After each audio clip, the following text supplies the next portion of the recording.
Hey everyone, it's Jason. Welcome back to another Marvel United unboxing for the Multiverse Stretch Goal Kickstarter campaign unlocks. So here we have a picture of Iron Lad and Fing Fing Boom, which we'll look at towards the end of the video, so I want to finish going over the stuff in the main core box. But these were available.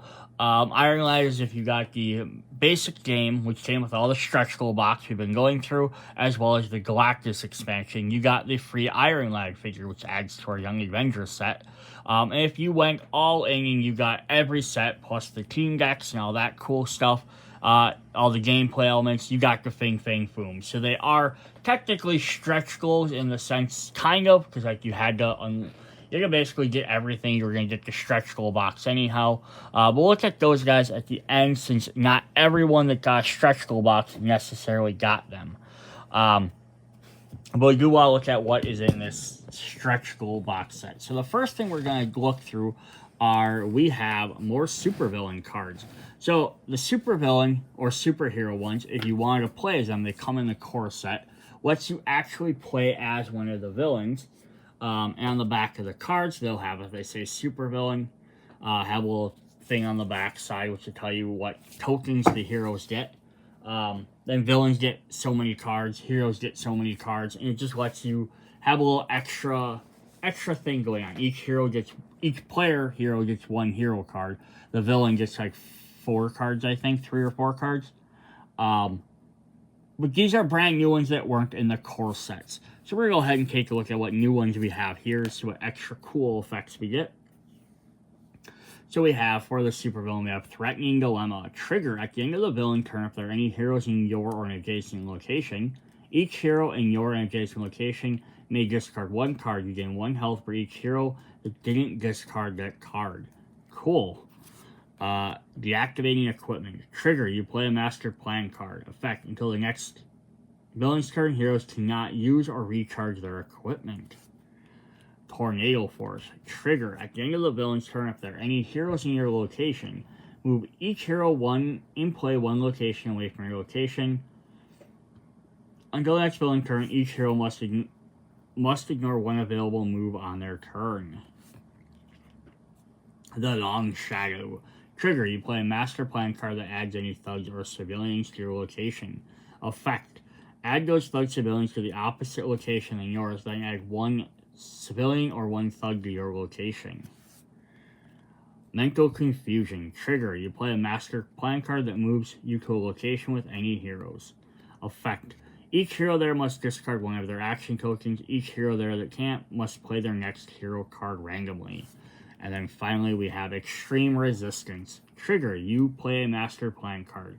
Effect, ignore the first 2 damage you would take until the end of the next villain turn, or if you have a stun token, ignore and discard it. Nice, that's pretty cool. And then the heroes get Take Cover. Trigger, you're about to take damage during a villain turn and there are any thugs in your location. Redirect the damage to 1 of the thugs. This won't stop me. Trigger, during a villain's turn, you are KO'd. Effect, gain 1 wild token or turn 1 of your equipment cards face up. Nice, so you still could get KO'd, but you get some bonuses for it. Strong Willpower. The effect forces you to move to another location, play your card face down or randomly. Ignore the effect. It Takes 2. You can play a hero card with a 0 or 1 action symbol at the bottom.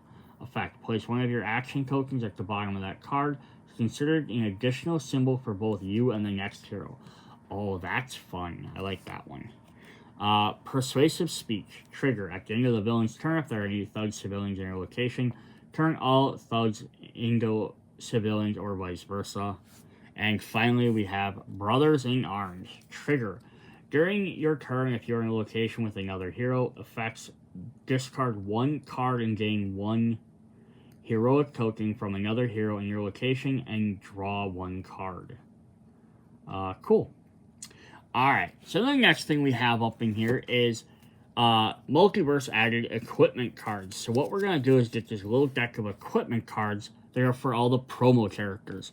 So in the Multiverse core set, we got equipment cards for those new heroes like Ghost Rider, Captain Carter, Loki, they got their own equipment cards, but then we also got a stack for any characters from retail release sets from the previous 2 seasons. We had like Cyclops' Advisor or Captain America or Iron Man from the original base game. And then any stuff in the multiverse, any of the characters that would have equipment came with them. This is equipment for the other Kickstarter characters. So if you bought the multiverse set and you got this set, the stretch goal box, you would have every single piece of equipment for any character from the first 2 seasons, and for the first 2 seasons, and then this one would just be any set that has them. So let's just finish them off. So again, not every single hero has an equipment, but we'll jump through and see what we got. And a lot of these are going to be very same to the other characters that already had them.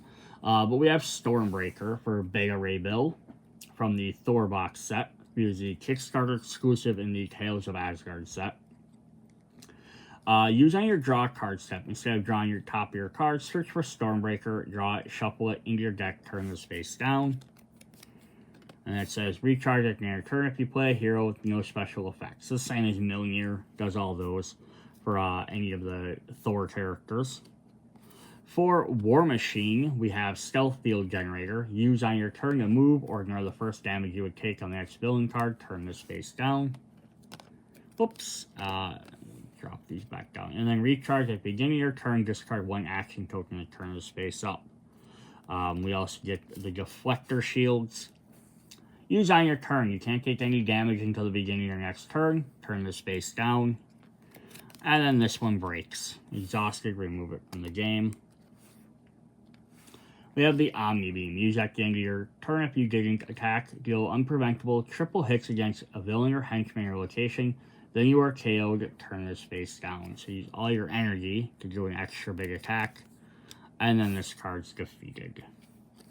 The Vision gets Solar Gem. Use on your turn. If you are alone in your location and double heroic or double attack there, then turn this face down. And then it's exhausted. We have for Shang-Chi, we get Nunchaku.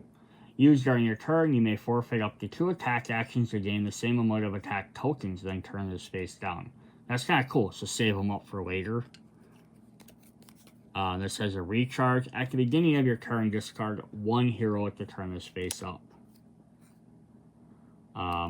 For Wiccan, who was actually part of this last set, I should have had him with that. I missed this one. He was part of the stretch goal box. I just ended up missing him. He has the Nega wedding rings, which is the same as Hulkling has in the Kickstarter version of Civil War. Use on your turn if Hulkling is in play, move to his location, or use villain's turn, ignore the first damage you would take, then turn this face down.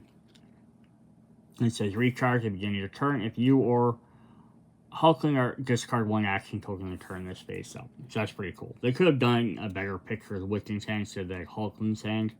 Which kind of threw me off. We have Okoye from the ties in with the Black Panther stuff, but not in that box. It says a Vibranium Spear. Use on your turn if you 1 thug in your location or adjacent location, then turn this face down. And then this one's broken, so it gets a one-time use. We have Nick Fury. Permanent. During each villain turn, ignore 1 damage from a henchman in your location. Use at the end of your turn, gain action tokens matching the symbols at the bottom of the hero card you played this turn, then turn this face down. So you can continually ignore damage with his battle suit, or you can gain some extra stuff. And it's exhausted.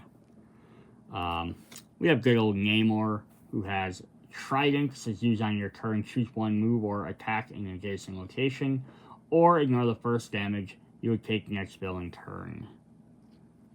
And then we turn this face down to recharge it, and your turn remove 3 civilian from the rescue civilian mission if not yet completing your turn this face up. Interesting. Alright, then we got good old Moon Knight, who has Moon Knight suit permanent. During a villain turn, you may discard 1 action token to ignore the first damage you would take. And if we flip this over, it gets broken. Move it from the game. He also gets his crescent darts. Use on your turn, attacking adjacent location, turn this face down. And this one's rechargeable. Begin your turn, discard an action token and turn it face up.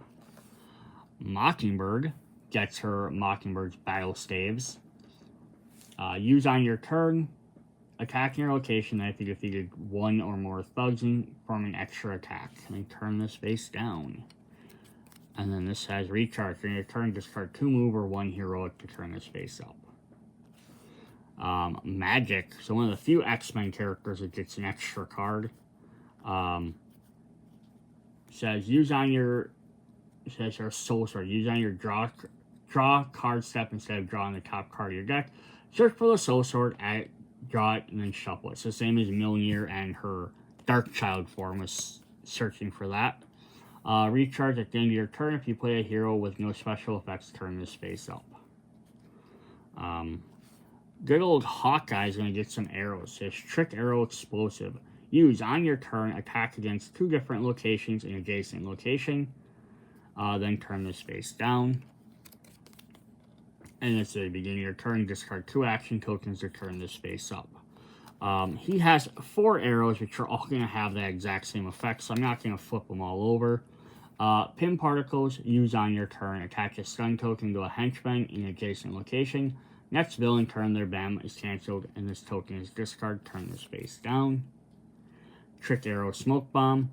Use on your turn, place the next card in an adjacent location. The villain turn, the heroes in that location can't take damage, then take back this card and turn it face. Take back this card from that location, then turn it face down. And then Trick Arrow Wire. On your turn, moving heroic, and then turn this face down. These are basically the same as Kate Bishop's. Again, lots of the characters' with shields have the same thing. Hammers and swords have the same thing. So they could just easily just make a generic card for them, but it's kind of nice to make a specific card for each character. So for like Ghost Rider, we have Hell Charger for good old Robbie Reyes, Ghost Rider. On your turn, move, then turn this face down. And then you can recharge this by defeating 2 or more thugs in your turn. Turn this face up. This is the same as Johnny Blaze's Ghost Rider. Hellfire Chain. Use on your turn to move against up to 2 different targets in a location, then turn this face down. And recharge at the beginning of your turn, discard 1 card and 1 attack token to turn this face up. Gamora gets used at the end of your turn. If you defeat any damage to a villain this turn, you may deal them further damage until they reach half their starting health, then turn this face down. So nice, and take the villain's way down. And it says recharge when a villain is hit by a God Slayer is defeated. Turn this face up. So if you actually use the God Slayer. So it does say, you know, any damage to a villain, you may deal them further damage until they reach half the starting health. But you can still do damage to them. And God Slayer is probably one of our other cards. We have Electra here with Size. Use on your turn to prevent unpreventable attack against target in your location, and unpreventable attack against a different target, then turn this face down. If she loses because she threw them, no, she'll pick them back up. At the end of your turn, discard 1 card and 1 action to turn this face up. Daredevil's Billy Clubs. Use on your turn to attack in location, then if you defeated 1 or more thugs, perform an extra attack. And his recharge is discard 2 move or 1 heroic token to turn his face up. Cyclops' Visor. From the first class, use on your turn if you didn't play a hero with a special effect this turn. You may use attack actions on adjacent locations. Each hero in those locations takes 1 damage. And his visor is broken, apparently. Blades, Swords. Permanent, you may perform 1 free attack action per turn. If you didn't perform at least 1 attack action during your action phase, you must discard 1 card at the end of your turn. So this is much like Black Knight's Ebony Blade. And if this card's turned face down by effect, remove it from the game. And then we have some web shooters for Spider-Ham, who is the exclusive for the Into the Spider-Verse set. Use on your turn, move 1 thug civilian from an adjacent location to yours, and then turn this face down. And then finally, we have recharge at the beginning of your turn. Discard 1 action token to turn this face up. And then our very last equipment card, which was added right at the end of the actually after the campaign was done, along with Cyclops' visors, was the Darkhold used by Scarlet Witch. So on your turn, reveal the top card of any deck, then turn this face down. It says recharge at the beginning of your turn. Discard 1 civilian or 1 thug token from the corresponding mission. If not yet complete, turn this face up. I think this will also come in the Witching Hour box set, which has Agatha and Scarlet Witch. I think Agatha gets one as well. The top card of any deck isn't too bad, right? You see what's coming up. It might help you out. Might decide if you want to play a card that says reveal the top card of the master plan or draw randomly or something like that. Awesome. Okay. Then up next we have something brand new, which is for this set we have team decks. So we're going to look at what some of the rules are. Adding team deck to your game of Marvel United adds characteristics and strategies of associated to a particular team. Heroes are able to occasionally play a team card instead of their own, expanding their options. However, each team also brings a unique drawback the heroes might need to deal with. A game with team cards follows the standard rules, the following modifications. Choose one of the team decks to use, keep its reference cards set aside, and shuffle the other cards face down, deck within reach of all players. Make sure all the heroes being used belong to the team by checking the list of that team's reference card. To preserve the game balance, heroes should remove 1 double wild card from their decks. Draw the top 2 cards of the team deck, place them face up next to it. This is the team display. So it'll look like that. So you have access to 2 different cards. Special rules. Turns are resolved in the usual sequence with players alternating, taking hero turns. Each turn, a hero may either play a regular hero card by drawing 1 card from their hero deck, playing a card from their hand, and then performing actions, special effects. Or play a team card. Play a team turn by using a team card. Choose 1 card shown in the team display and play it to the storyline. The team card is used as if it were one of the hero's regular cards. The hero then performs action special effects as usual. At the end of the turn, if there are still cards in the team deck, draw a card from the top of the deck and place it so there's always 2 cards there. So what's doing is letting you get an option. So instead of your hand, you might want to use one of these instead, which might help you out. Could be interesting. Alright, then we have rule clarification, negative cards. Each team deck may include 1 card with a mandatory negative effect shown in black text box. It is active as long as the card is in the team display. The only way to get rid of this ongoing negative effect is for a hero to take a team turn and select that card, playing it face down. The hero can still perform the remainder of their turn using any actions on the previous card. Players choose to remove this card set up to decrease the difficulty of the game.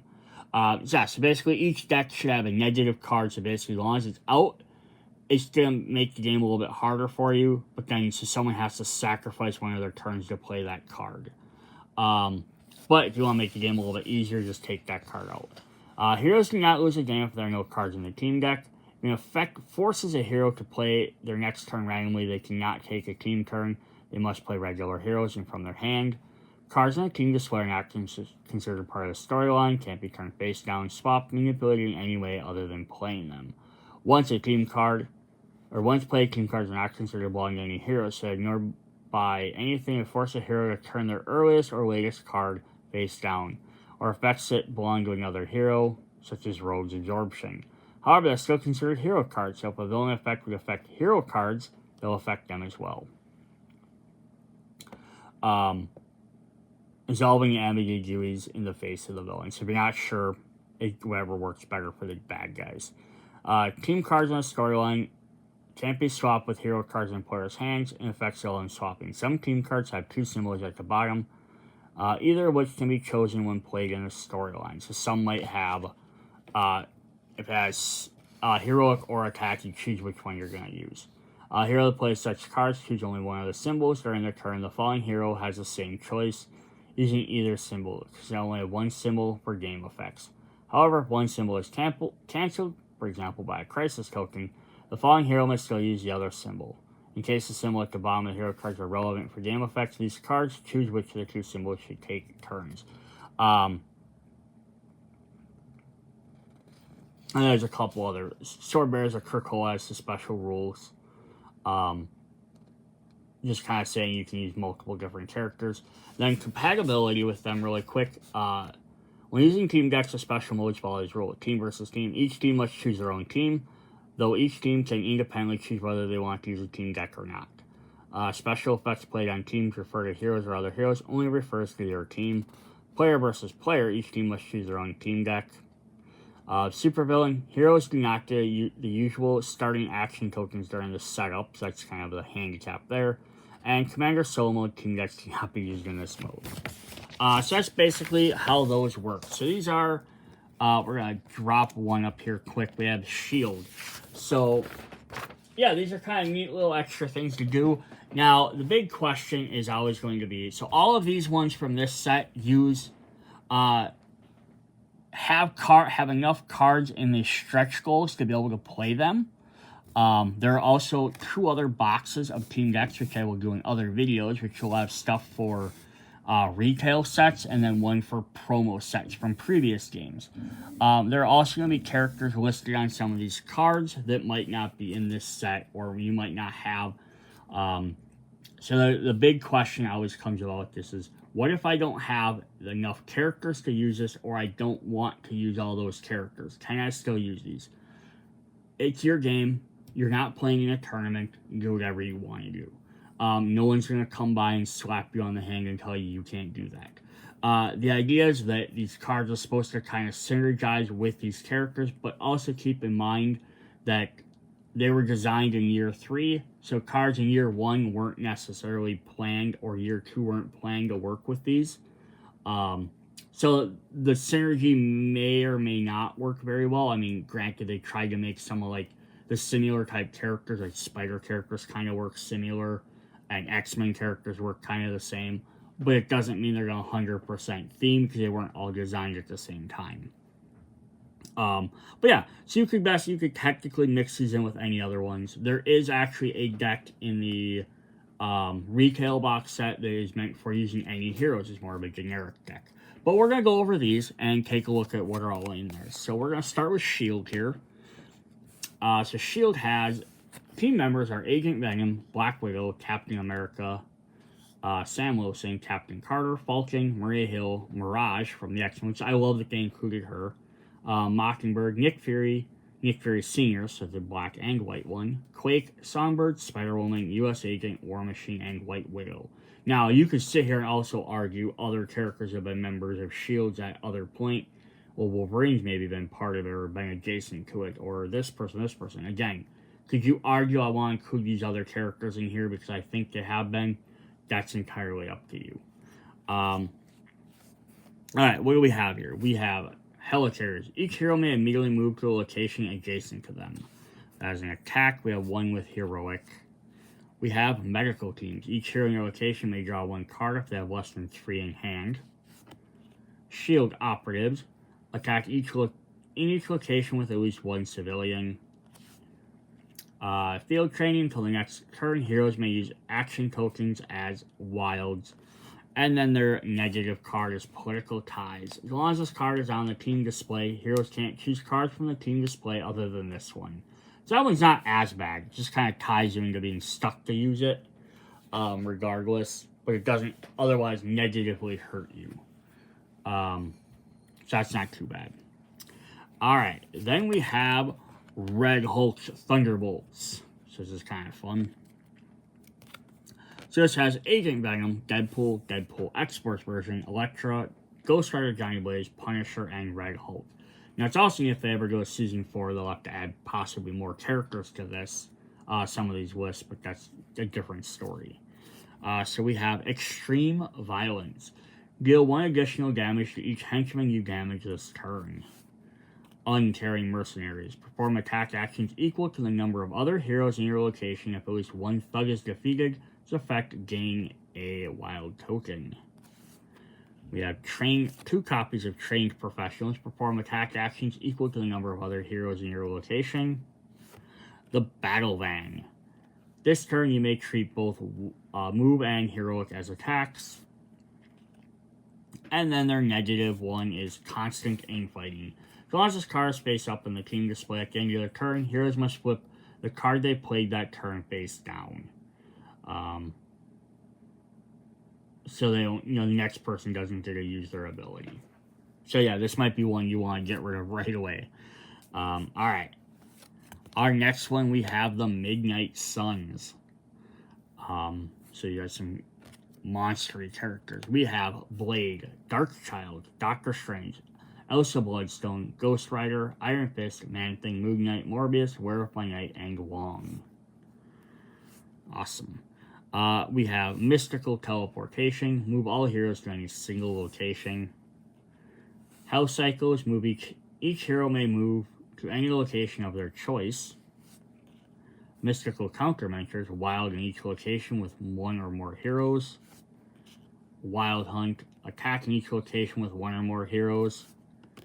Power of the Nine. Heroic in each location with one or more heroes. So this guy's kind of getting a bonus for sticking together. And then our negative one is Hurts Like the Devil Himself. As long as this card is in the team display, heroes starting their turn with 2 or more cards in their hand must skip their draw step. So don't get a heal back up, basically. That's a bummer, but it happens.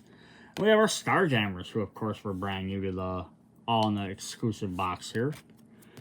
So we're going to have Chilled, Corsair, Havoc, Hezebel, Landra, Polaris, and Raza. So yeah, Havoc and Polaris from the X-Men teams. Joined them for quite a while, so they both get to be on here. Again, you could probably argue Rachel Phoenix was on there for a little, helped out in space for a little while. I think Rogue was up there for a bit, but I don't know if they were technically ever part of the Starjammers. What's cool about these ones is because now we have more Starjammer cards to work with theirs. This is Starjammer Sabotage. If your previous card in the storyline has Starjammers in its name, perform 1 wild. So that's the same thing we had with Starjammer Crew, but now we're going to have some extra ones to work with. So you might have more options in case you didn't have one in your hand. Starjammer Pirates. We have Starjammer Ship, each one like different ones on the bottom. Fighting for Freedom. Deal 1 damage to each henchman in your location with 1 or more heroes. Saving the Galaxy. Rescue 1 civilian in each location with 1 or more heroes. And their negative one is going to be Hunted. As long as this card is in the team display, heroes ending their turn in location with any thug, henchman, or villains must discard 1 action token. If they can't, take 1 damage. Alright. Then we're going to have the Dark Avengers. So Norman Osborn's Dark Team, basically Thunderbolts. So we have Ares, Dakin, Moonstone, Sentry, Songbird, and U.S. Agent. I don't remember if this is a Dark X-Men set or not, because that would have been potentially Dakin as well, White Queen, Namor, Cloak and Dagger, and then Mimic and Mystique. And Mystique we have as well, so Mimic would have been the only one we don't have. So I could have done that as well. I don't remember if that was one of them. In the other sets. Dark Avengers have No Mercy. Deal 1 additional damage to each henchman you damage this turn. And we have 2 copies of that. 2 copies of 2 Meet My Avengers. Choose 1 hero. Each other hero may move 1 location towards them. If they do, they immediately wild in their location. First Strike. During the next villain's turn, each hero who is about to take damage may immediately attack their location before taking damage. Cool. Might take them out first.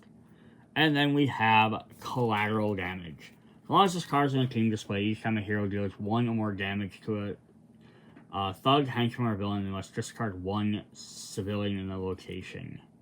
So that one might not be too bad, depending on who you're fighting against. Alright, up next we have Gen X, or Generation X. I don't know why they just called it Gen X. They just didn't feel like spelling out generation. Alright, but they have Banshee, Chamber, Emma Frost, Husk, Jubilee, and M. So yeah, 3 of them were in the stretch goal box. So you have to pick up one of the other sets to get a 4-character team.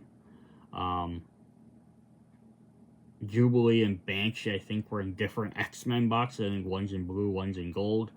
Banshee may have been a promo character in that one set, too.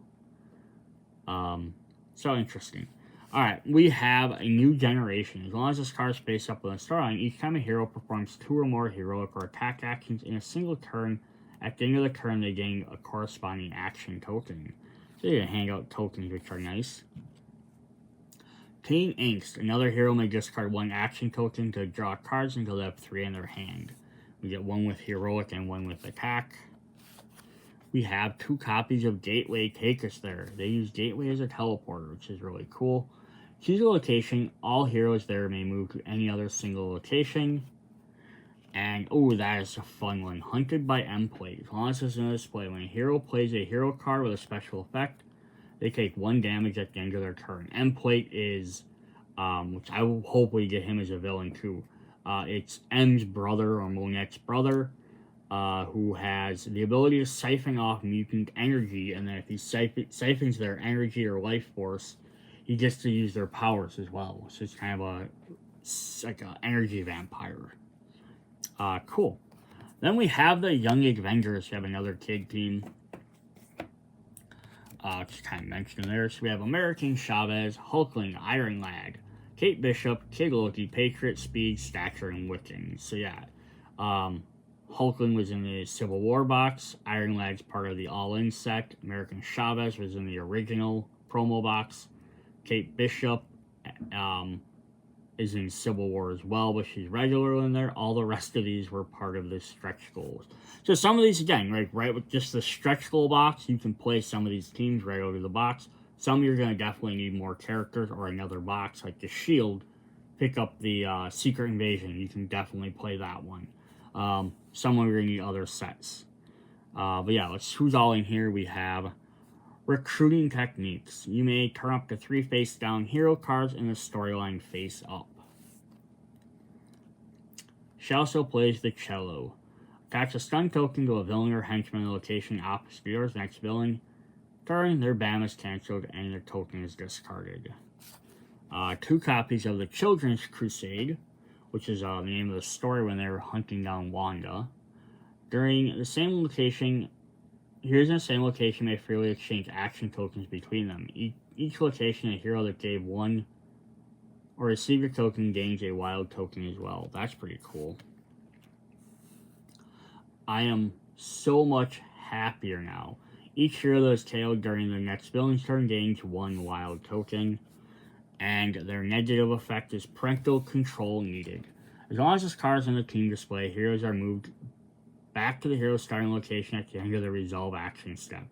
Ooh, so that could be good, could be bad. Might not be as harmful as some of the other ones.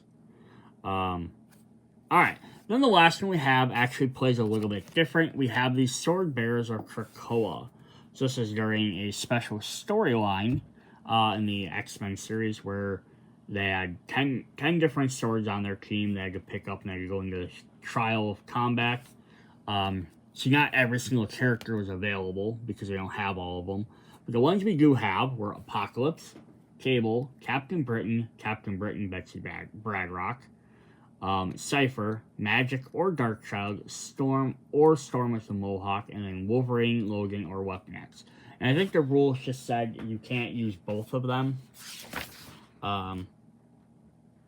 Yeah, so you have to use either Magic or Darkchild or Wolverine, Logan, or Weapon X. You can't make a team of all 3. But again, you're allowed to break your own rules if you want. And it also says remove 2 cards not associated with any hero not being used.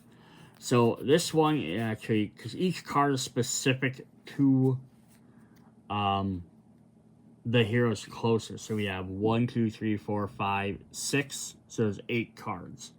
So if you're playing with 4, you're going to get a little bit closer. So we have, for Cable, it says the Light of Galaor. So it only applies on Cable's turns. As long as this card is spaced up in the storyline, once during your turn, you move from 1 free attack action in an adjacent location. And then you get either heroic or attack. The Murasuma Blade, or only for the Wolverine versions. As long as this card is spaced up in your storyline, at the end of your turn, you may defeat 1 thug in your location. You may discard 1 card to gain 1 attack token. For Magic or Darkchild, here's Soul Sword. As long as this card is spaced up in the storyline, you may swap 1 card from your hand with one of your Soul Sword cards in the storyline. Then put Soul Sword at the bottom of your deck. For Storm, we get Skybreaker. On Storm's turn, as long as this card is face up on the storyline, the first time you perform a move during your turn, you may immediately attack. For Captain Britain, as long as this card is a sort of Mike. As long as this card is face up on the storyline, once during your turn, you may discard 2 action tokens to deal 1 damage to everything else in your location, discarding all civilians. Captain Britain Betsy version has the Starlight Sword. As long as it's face up in the storyline, once during your turn, you may discard 1 card from your hand to gain 1 hero token equal to the number of symbols at the bottom of that card. Apocalypse gets the Scarab. As long as this is face up in your storyline, once during each of your turns, you may get double heroic in your location. If you do, you must play your next card randomly. And then finally, we have Warlock. Name of the sword is for Cypher. As long as this card is face up on the storyline, at the end of your turn, you may attack in your location or discard 1 crisis from any location or hero there. So what's neat and interesting about this set, just a little bit different, is because there's no technical negative effect on any of the cards, but being that each card is only going to work on that player's turn means that it's going to be a little bit trickier. But what is interesting though is because you can play any player can play any card. So if I have both Warlock and Apocalypse out, Cypher and Apocalypse, Cypher could play the Apocalypse card, knowing Apocalypse takes his turn next. Basically sacrificing his turn to get him that sword. Just the effect is only going to apply on his turn, so that way it's not. He's not gaining anything really on his turn from playing that card. Awesome. Alright, so that's everything that was inside the full big stretch goal box. All the hero cards, all the heroes and villains from all the previous 5 videos. The equipment cards, the team decks. Again, there's 2 more boxes of team decks we'll go over in a separate video. So check those out. Now we're going to look at the last 2 characters of the game. So first of all, we have Iron Lad. This was, again, available if you did the base set, which also came with the stretch goal box, and the Galactus, the Coming of Galactus box set. Then he was a free in for getting more than just the base set. So you got Iron Lad here, who is one of our Young Avengers. He's actually forms the Young Avengers. He's King, who decided he didn't want to be King, so he made a version of Iron Man / King armor, went back, formed the Young Avengers, because the regular Avengers weren't around. Then eventually he decided, nope, we can't be King, I have to become King. So he turns his body into the Vision, which is pretty cool. So he resurrected Vision that way. So we do get him. Alright, what is Iron Lad going to do for us? He's going to give us some heroics. Move attack.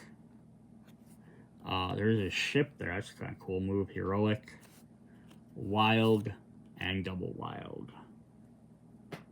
Then he has 2 copies of Time Travel. Swap this card with any of your face-up cards in the storyline. That becomes the card you played this turn.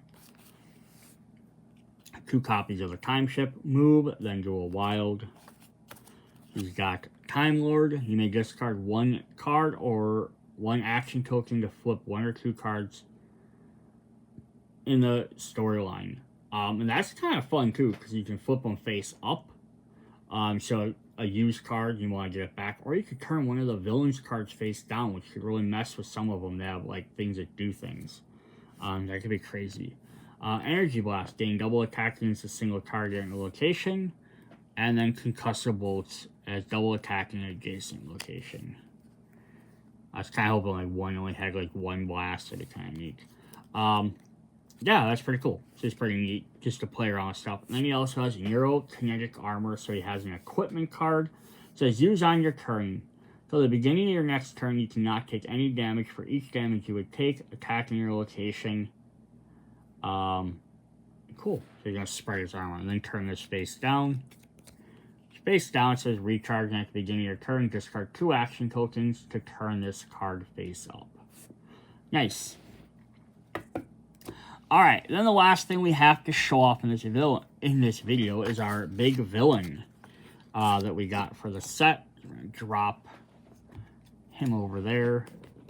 So this is if you went all in and you got everything. Base game, all the expansions, all the side decks, basically all the gameplay stuff. Not the tokens and stuff, or the playmats, but all the gameplay. You got Fing Fang Foom as a big giant boss to fight against. And he is a boss to say the least. Move some of this stuff there. So he says, special, use the dormant master plan deck, set aside the awake master plan deck.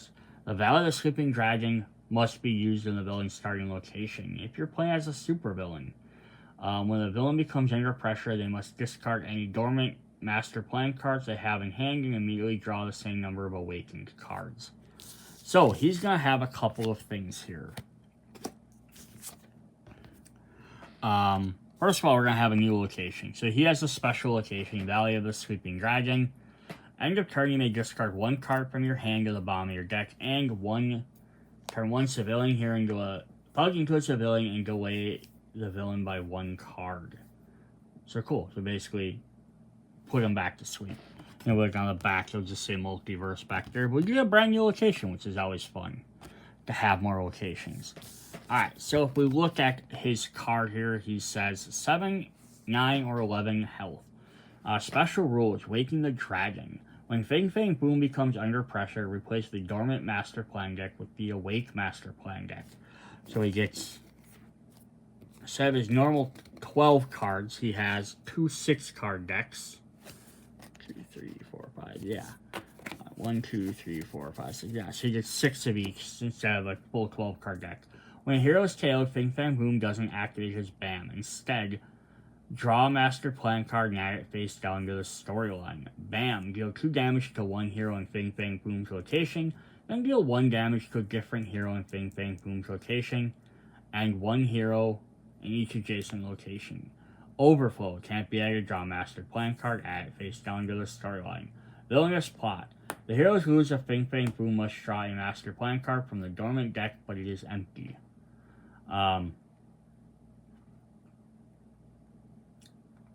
yeah, basically you need to get him under pressure before the dormant deck runs out.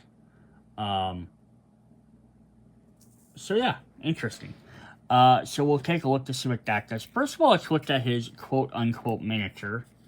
So I don't really have a thing to hold it like I normally do, but he is a big boy. Yeah, his wings do come out. They start out of the box. They didn't slide in super easy. I'm not going to cram them in there right now because I'll probably take them out to paint anyhow. So I'll just kind of leave them halfway in there. But yeah, they're kind of hard to push in.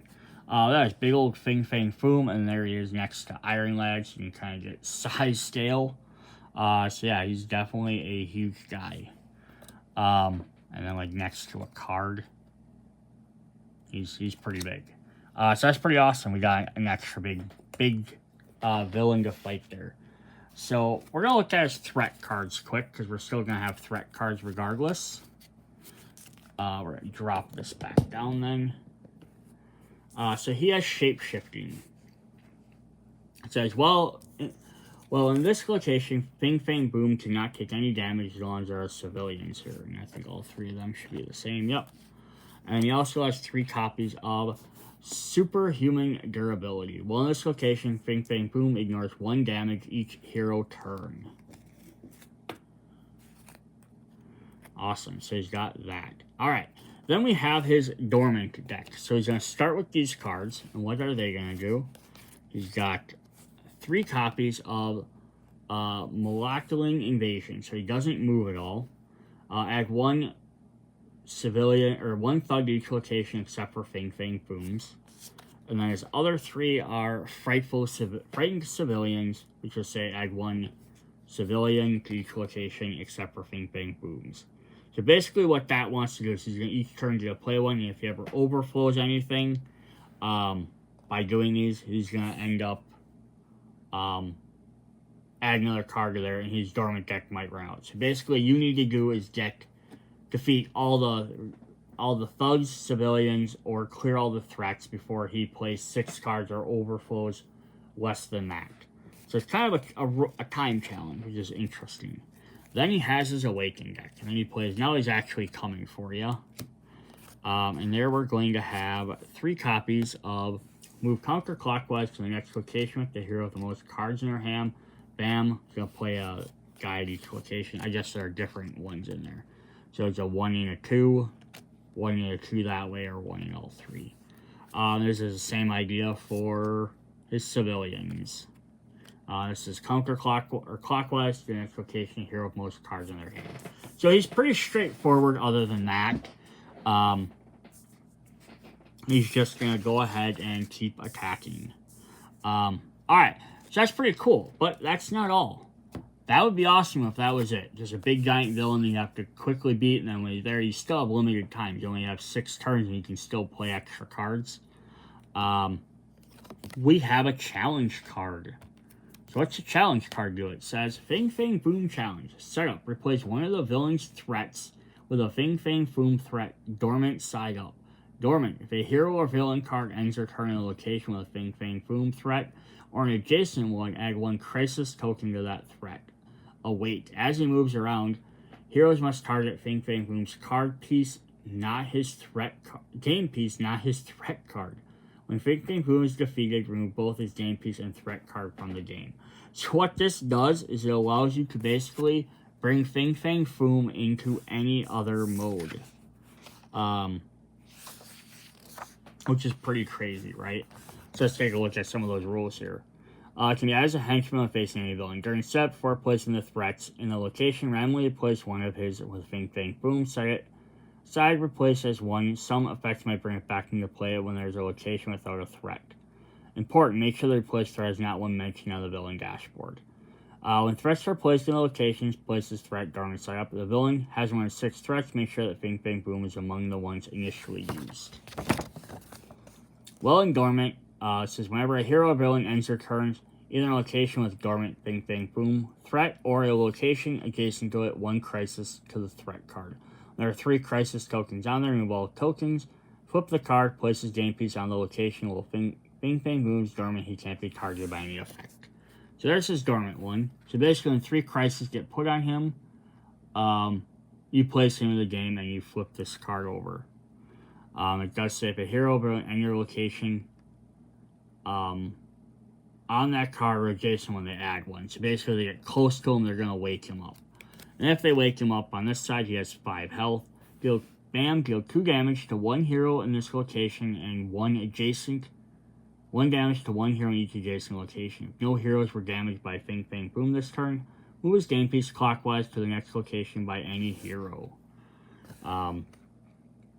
Yeah, Fing Fang Boom moves, only his game piece moves. Threat card remains in place. While Fing Fang Boom deals damage, consider the location of his game piece, not his threat. So it's kind of cool, because he's the only threat card that technically moves around the board. When attacking, Fing Fang Boom uses a special effect against him. Heroes must target his game piece, not the threat. They cannot directly target the threat card like a regular henchman. Cool. And there's some compatibility issues in here. The following rules apply when facing a villain. Galactic Fing Fang Boom cannot replace one of the heralds. Nova, even if Nova has no threats, player may use the challenge by replacing in the starting villain location. Phoenix 5, this challenge may be used in the Phoenix 5 campaign. The Fing Fang Boom threat is put into play at the start of each game, even if it has been defeated the previous campaign. It cannot replace any Phoenix Force threats, and Scream cannot replace Venom. Fing Fang Boom is not compatible to fallen villains. Legion, Horseman of Apocalypse, Sinister 6 Mode, Apocalypse, or Dark Avengers. Basically some of the group guys it doesn't work with, which is interesting. Yeah, so that's pretty cool. So not only we get a big giant villain we can fight, we also get a one we can swap in. This is also just a neat thing. They could have added some of these. Just like you can always do a similar idea of some of these and adding extra villains. Are cool. If every villain had a threat card, so you could add them into every other game and be like just a quick one. Like, oh, I can all of a sudden throw in this character into another game, which would be kind of cool. Alright, that is what we have for the Multiverse Kickstarter and stretch goal stuff. So hopefully you followed all 6 of these videos, quite a bit. Check out all the other unboxings for all the rest of the stuff. If you're following in order, then the last thing that should be coming up will be all of the accessory stuff like playmats, tokens, all that fun stuff there. Hope you guys enjoy these videos. Hit me up in the comments. See you later. Bye.